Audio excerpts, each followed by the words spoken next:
If I remember right, the video actually starts before it says it's going to start. So I guess I'll have a chance to see when I review this.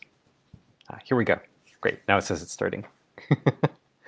All right, so so much for me doing this earlier in the day. Today's been pretty hectic, so I'm actually going to be heading to bed pretty soon. Um, uh, while I was in Mexico, I ended up shifting my sleep schedule to be quite early, and so now I've been going to bed around 9 p.m. local time. And that's actually been really good for me. But anyway, I'm not here to ramble about all of the details. I want to stay honed in on what wants to come through here. Yeah, so I titled this about integrity. It's a kind of theme that's been showing up a lot for me. It keeps coming up around integrity, particularly over the last year and a half. This has shown up a lot, and arguably the last 2 years. And it's been popping up a lot recently, and it showed up a whole bunch today. It's really fascinating to see.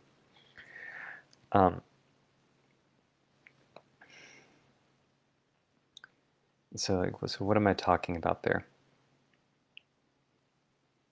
So I think the one place I've been finding this, I've been doing a bunch of what approximately amounts to coaching for a bunch of people over the last couple of days. And one theme that kept showing up over and over again is a sort of a kind of challenge with, I don't know how else to say this, so I'll just play it this way. If you take masculine and feminine as two kinds of energies, as two polarities, there's a way that a way of holding sort of, I guess I don't have to use the genders for this, but there's these two forms of integrity. One form of integrity that our culture seems to like to emphasize, from what I can tell, is this: if you say you're going to do it, you do it. If you say you're going to follow rules, you follow those rules. So if you say you're going to show up to a given meeting, you're at that meeting. You're on time. If something comes up, then you make sure that people know about it, and you make some sort of amends. You make a clearing. You acknowledge the error. There's this there's kind of an extreme version of this that goes in the direction of, if you say it will happen in the future, then it will happen. And there's even some legends in parts of yoga traditions, not just the exercise form, but like the spiritual traditions of meditation and transformation out of India, that say that if you make it so that everything you say is true, then everything you say becomes true. So it's almost like this magical power. It's the power of a very particular kind of integrity. So you're following through on your word, and you're keeping the integrity of your word. There's a different kind of integrity that's more about, is it true right now? Is it relevant? Does it ring? Is this real now? So that shows up in stuff like when having a conversation with someone you know well. Like earlier today, my partner and I were having a conversation, and she had paused the conversation and gone, I think what I really want to hear from you is what's alive for you right now, particularly what's alive for you in your heart, what it is that you really care about right now. And it would be easier on me if you could say it in a way that's in contact with me, so that I can feel you more clearly.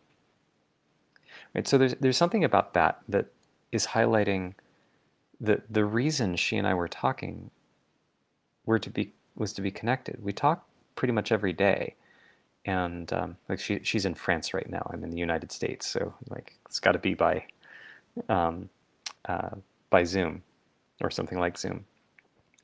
And so maintaining the quality of that relationship requires some kind of sustaining nature to it. Um, we've and making it so that this is not just a matter of, oh, here's what happened for my day. Oh, that's nice. Ha ha ha. Here's what happened for my part of the day. I'm excited about this. Oh, that's really cool. Like there's a way that this can become very surface level, and that's not true. And here I'm gesturing towards an intuition that has started to make a lot of sense to me. And the interesting thing is, even though I don't know exactly how to define it, it's something I haven't nailed down with language and a model, I can feel it. And my experience so far has been that to the extent that I lean into that feeling of clarity, that feeling of, is this true now? When I speak with other people, I'm not quite sure how to say this exactly. Most of the people I talk to resonate with it. They can feel what I'm talking about. This is a little tricky because a lot of people are really in their heads. I've been really in my head most of my life, so it's a little tricky to remind myself to ground in the body. So I don't want to overgeneralize here too much, but there's a sense of when I show up with someone and I'm attending to what's real, what's true now, in this connection, in this moment. They seem to be able to feel that, feel the truth of it. And it sort of reminds them that that's what's important, and that's what they want to focus on too. Some minds are loud enough that they can sort of bypass that. They don't trust it. But my impression is that even those people get a little agitated because they can feel that I'm going underneath the mind and they're trying to rely on the mind so it doesn't feel safe, is my impression. But and this relates really closely to the things I mentioned in the previous days. Like I said, for this whole showing up for 100 days, this is like me showing up about my work, and my own work, and my own progress, and my own bits about working with the things that I was calling wise knowing back in August, and my own growth and development. It makes coherent sense. It's not always an intellectual sense, but there is coherence to it. So there's a lot of coherence to the things that I've been talking about. I don't know how transparent that is. There's but the important part with this kind of integrity, with the second kind of integrity about, is it true now? Does it ring in the body as true? Is that this can sometimes blow off the first kind of integrity quite a lot. And this is part of why I wanted the gendered language. There's sort of a natural way to say this is masculine and feminine integrity, which is not a claim about men and women. It's a claim about energetic polarity. So I'm just going to use that language because otherwise it just gets confusing about which kind of integrity I'm talking about. There's a way where the feminine integrity can sort of blow off the decisions and the stability of the masculine integrity. Because it just goes, well, I know I said I was going to go to this party, but when I feel into it, I think I made a mistake when I said that, and I'm not going to go because it's not right. This is importantly different from, well, I know I said I'd go to the party, but that just sounds so hard, and I don't believe in hard. It doesn't resonate with me. Right? Is like weak and wimpy and it's kind of stupid. Right? This is being flaky. That's very different. The thing that I'm calling feminine integrity isn't about whether it feels good. It's not about pleasure. It's not about ease. It's about what's true. It's about what's right. Here I'm borrowing a little bit from Perry Chase's language. I like this way of highlighting it. This particular distinction was one that she had pointed out to me. And so because of that, the masculine energetics, the masculine pole, can have this sense of, well, great, but how do I plan anything? And the feminine response is, why are you trying to plan things that don't matter? Why don't we just always have plans only exist as long as they're in service to what matters? The masculine aspect of this, the masculine integrity structure, has a response that goes something like, that doesn't make sense. What do you mean matters? Please define your terms. So so these are like two polarities. This sort of plays into a stereotype, but what I'm trying to do is highlight that there are these two energetic tones to what integrity is. What I've come to realize is that actually this thing that I'm describing as masculine integrity it's something that I like the word integrity is related to integrate. It means that it's made whole. It's like the pieces are together. What it means to have integrity between the mind and the body, this is like the two are working well together. When someone lacks integrity, it's like they're like they say one thing and they do another, to borrow from the masculine frame. But why would they do that? Well, it's because they've got multiple pieces that are working at cross agendas that collide in practice, so that their presentation and how they actually make decisions don't match. So what I've come to discover is that focusing on this thing that I'm calling the masculine integrity cannot result in integrity in the sense of being integrated. It's actually not possible. That doesn't mean you can't use it in an integrated fashion, but it can't be that which integrates. There's actually, my mind is now helpfully supplying me with, and here's the logic as to why. This is related to something called Goodhart's law. But I actually don't think the logic matters that much. I think that it's useful to know the pieces of it, and I'm glad that I do. I'm glad that I have that clarity. But the essence is coming to this business of, if I am not paying attention to the truth that matters right now, because I have an idea about what I should be doing instead, then I have developed these structures to ignore what matters, and then the way that what matters impacts me has to be suppressed in order to maintain my ability to keep doing what I should do. Right?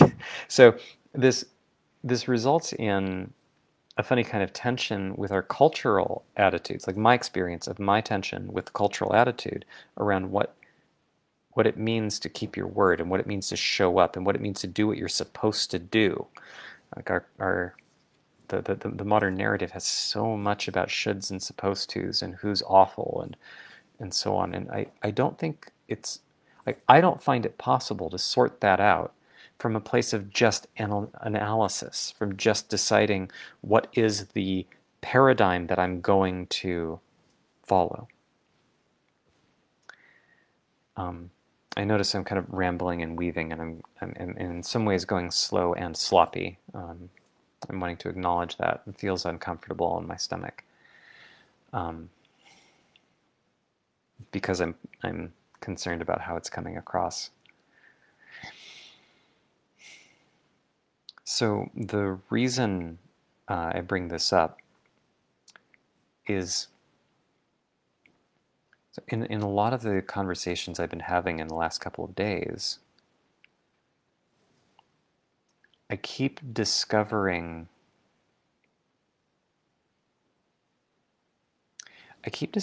these invitations to care about what should happen instead of caring about what matters here.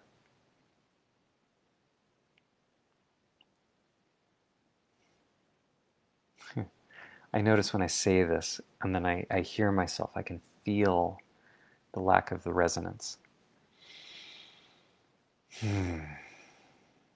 So what's going on?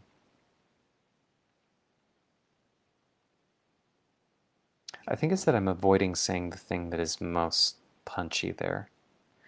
One of the main reason I got started on this particular dichotomy, not just in this video, but the reason that this is something that I started deciding was important to pay attention to, is because there was something that has been sickening me for a long time about the way that the coaching world works. I didn't have language for this or really crisp models. I tried to describe some of them back in August, some of my best models at that time. There's this weird thing where in coaching, like there's this thing about how,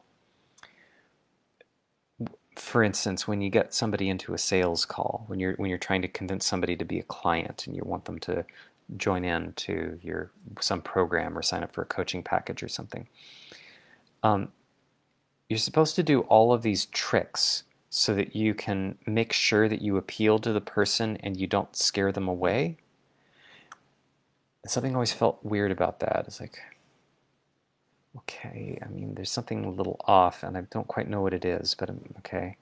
And then when you deliver when you ask for the sale, and they make this big point, if you need to ask for the sale, and there's this ping in the back of my mind, why is it hard to ask for the sale?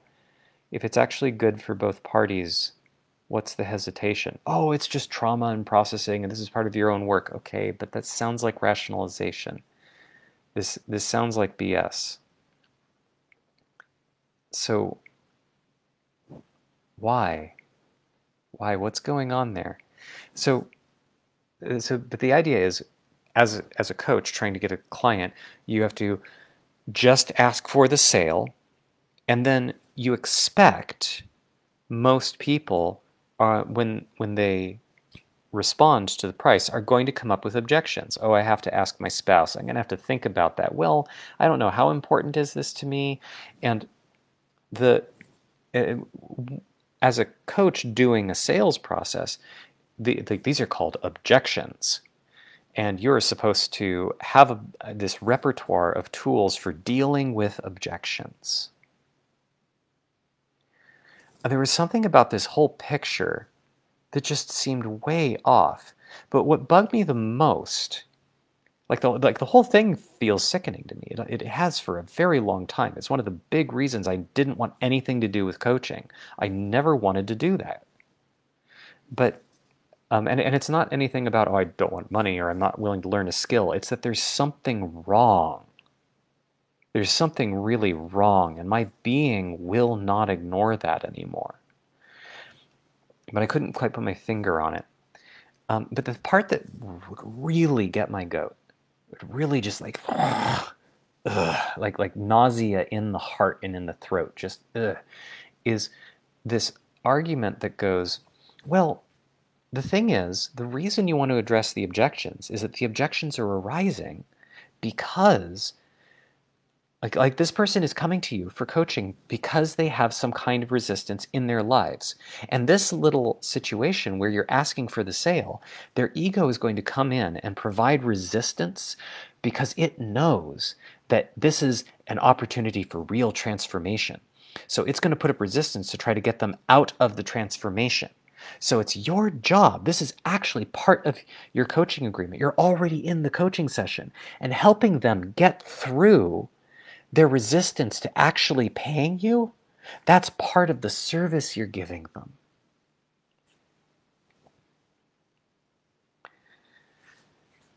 So this is one of these arguments that has good internal logic, and my gut just screams bullshit. It just screams. Because the reason for the argument isn't because it came from a search for truth. The reason for the argument is to give coaches a way of getting clients and money in a way that doesn't violate them so badly that they can't actually ask for the sale and then work through the objections. It's a framing trick. That's the reason for the argument. So if the argument happens to be true, it's almost like that's convenient, rather than that being the absolute core golden foundation of why to believe something. I find that it borders on horror to me. I know this isn't a standard response for most people, but it definitely is for me. To me, it is heart-sickening. It's actually a cause for grief and despair.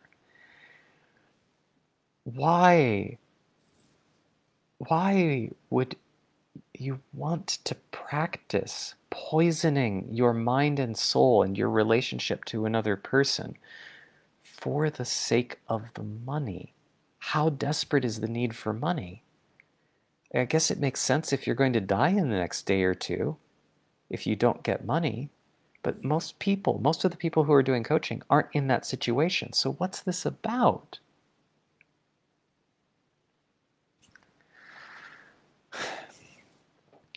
Now, the challenge that I kept having is that I couldn't very clearly, it took me I could clearly articulate what my objections were, but I had to articulate them through these vast edifices of theory, having to go through, well, first you need to understand what Goodhart's law is, and then you need to understand what memetics are, and then how the law of evolution is actually a general principle that applies not just to biology, but also to memetics. And then you can see the unfolding of all of these forces and how Goodhart's law is going to create. Yeah, great. This mind is brilliant. Fantastic. It's a gift that I happen to have, and this is wonderful. And it's so noisy to try to convey the energetic core of what's true about the problem through all of that. So this thing about integrity helped me to resolve in a way that didn't have to loop through all of those thoughts in order to land on, oh, this is the problem. The problem is that in that sales interaction, there are lots of places, in fact, it's just suffused with it. It's actually almost dominated by a tone of caring more about making this sale, if it's right, if it's aligned, but it's not really checking if it's aligned. Like there's more concern about making the sale and getting through the objections than there is in being true to the reason why the entire project of coaching was of interest to the coach in the first place. What's the truth? Why does it matter? Without that guiding light, all of these tools, like I think a lot of coaches and a lot of people who, I'm focusing on coaches because I've been immersed in the coaching world for quite a while. My girlfriend is a coach. I'm in a community of people who primarily do coaching with various kinds of things like tarot and astrology and weird stuff like that as ways of, I mean, weird. I say weird because I imagine a lot of the people who watch my Facebook view that stuff as woo, and they're inclined to come from a scientific materialist point of view, and a lot aren't. And I'm trying to figure out how to balance audiences because of the way that I get contracted about how I'm seen. And actually, to go meta for a moment, that's actually an example of what I'm talking about, right? So that slip where I'm trying to shape something about how I'm coming across is sort of like I'm taking responsibility for how other people choose to perceive me and what other people choose to do with how I occur to them. Because I'm trying to get some sort of value or validation out of how I'm seen. But that's like this mental stuff. It's all of these ideas of what kind of person I should be or something like that. This is dramatically different from me tuning into this sense that there is an enormous clarity in this present moment. I just made my burrows frowning. How does it for I can't brows furrowing. There we go. My brows are furrowing. Sort of getting into this grind of it because I'm feeling into something that's a little uncomfortable and a little crunchy. But there's actually a lot of ease and spaciousness in just holding to the frequency of what's true, like the frequency of this clarity. And when I decide that my image is more important than remembering that feeling, then it becomes muddled. And then I start caretaking. And then I start trying to play illusions with how I come across. And so it's a loss of integrity. I stop being as integrated in how I'm showing up. I'm not as transparent. It's harder to feel me. There's more inclination to distrust me, I think. It certainly feels that way to me. It's the effect that I observe. So, noticing that, and this ties back in with the things I've been talking about over the last couple of days, the way in which those energies from the body well up and they fuel the mind, like steam fueling a steam engine.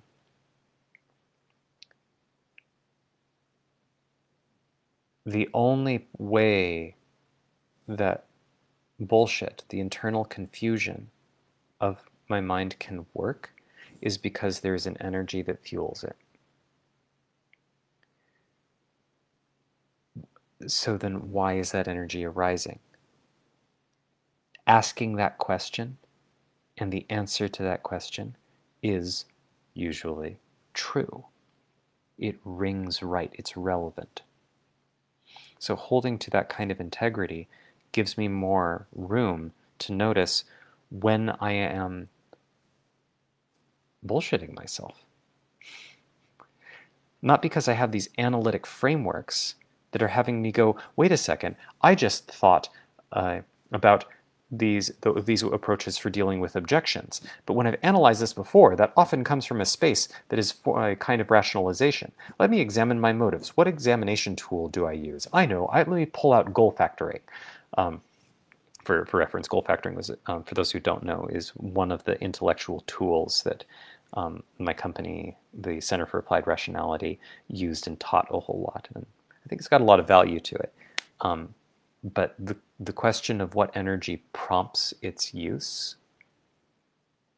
is something we barely touched on. Barely touched on. It's certainly not in the mainline workshops, for the most part. Well, we kind of grazed over it. So really prioritizing that, it does some really funny things.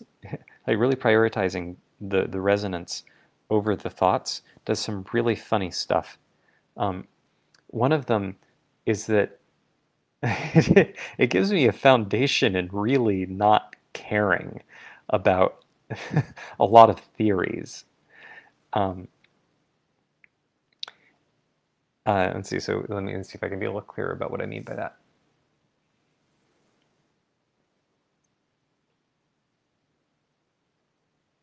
I know that for me, getting over people's objections to paying me for coaching feels disgusting.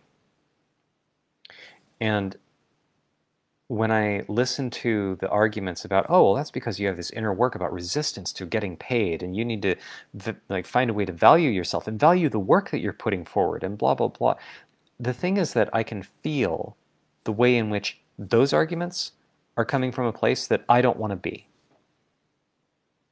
The content of those arguments might be fine, but the core, the thing that wells up from the body that I'm experiencing from other people, wells up from their bodies that causes that argument to come forward. The thing that I would have to well up in my body in order to fuel those arguments is not something I want to embody. It's not true.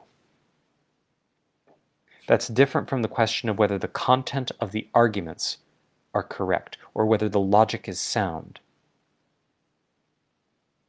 And those are important questions for using a mind well. But the mind's a tool. It's a computer.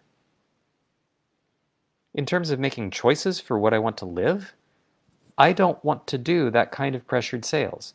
I'm not going to. I don't care if it works. I don't care if I can make clients sign up when it's right for them and blow past people's whatever. It's their job to blow past their resistance, not mine. And I want to live that realization. I want to live that respect. And so far, this works very well. Like I've found, I've only been paid for coaching things for about a week now. So, well, sorry, that's not quite true. I actually got some payment for coaching about 2 months ago as well. But I find that there's an experience of, as I move in this direction, it's cleaner, it's simpler. I just tell people, hey, here's a service I can offer you. Okay? If you want it, this is how much it costs. Let me know if you want it. And if I'm showing up clearly, I think it lands as clear in them. That seems to work pretty well so far, I think. This, by the way, is, I want to emphasize, I didn't invent this. This is me. This is a combination of two things. One chunk I did invent, but was almost entirely mental, which is looking at the analytics of what is wrong about the memetics behind how these kinds of sales processes work. And I could tell that there was something corruptible about that. And there's this other component that I got from Perry Chase having to do with how what she calls magic-led sales works, which is largely about what I should say, what I've been saying is my interpretation of what she's been talking about shifted a little bit into and through the lens of the things about memetics, about memes or demons, as I sometimes playfully was calling them back in August. Like when it gets filtered through that, how those interplay. So it's not like I invented this stuff. And I don't want to try to claim credit for it, and I don't claim to be teaching it. I think that's really important to emphasize. And this is, like I said at the start of this daily thing, this is me showing up trying to highlight these are the pieces that I'm currently working with. For me, there's actually a significant challenge. How do I stay in the resonance of what I want to ring clearly in me, and I want to encourage ringing clearly in others? Or to use Perry's language, what is mine to serve in myself and in others? And how do I stay in touch with that? How do I soak in that frequency? Right? But because like even in this call, in this discussion, I keep noticing how I'll float into these ideas instead of being really in touch with what is true? What is true to be said right now?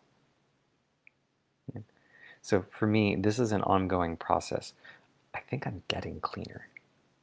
I think I'm getting better. I'm having better integrity, better feminine integrity, but I think that's something like real integrity. It's embodied integrity instead of just integrated models and trying to get the body to do things that fit the models. Instead, it's more like the body has this resonant sense of reality, because guess what's in reality? The body. And And then from there, that fuels thought structures. And when those thought structures violate the integrity of the body, the thought structures get rearranged, which will result in mental integrity, I think. But I'm still working on cleaning all of this up. So a bunch of this has been coming up, specifically about coaching stuff, both because of the coaching that I've been doing, approximate coaching. It's kind of funny to call that coaching. It's like what happens if we look at a magic mandala. That's still a little much for me to describe in detail yet because of the spread of audience here. But yeah, but it's been showing up there, and also in a couple of conversations where I've been sharing some of these thoughts about how I've received the idea of magic-led business and how I've been trying to embody it. And that seems to be confronting for some people.